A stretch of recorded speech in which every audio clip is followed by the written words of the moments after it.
तर आज आपण प्लास्टिक वॉरियरवर एक मी तुम्हाला व्हिडिओ दाखवला. तर मध्यमा, त्या व्हिडिओत तुला काय कळालं? RRR म्हणजे काय आणि का आवश्यक आहे? रिसायकल, प्रोड्यूस आणि रिप्रोड्यूस का गरजेचं आहे? समुद्रातले जीव का मरतात? जे पण आपण म्हणजे जे पण बाकीचे जे लोक आहेत किंवा आपण पण कधी प्लास्टिक समुद्रात तसंच टाकून देतो किंवा कुठे पण तसंच टाकतो.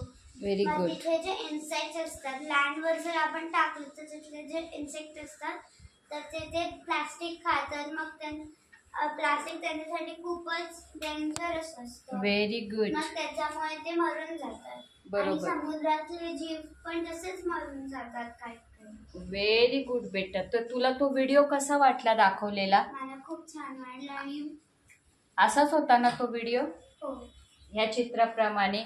तर आता तू ॲज अ प्लास्टिक वॉरियर म्हणून तू काय भूमिका घेणार आहे मध्यमा?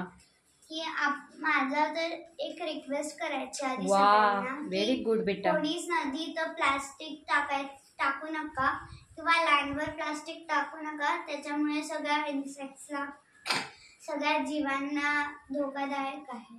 बरोबर मेरा बेटा.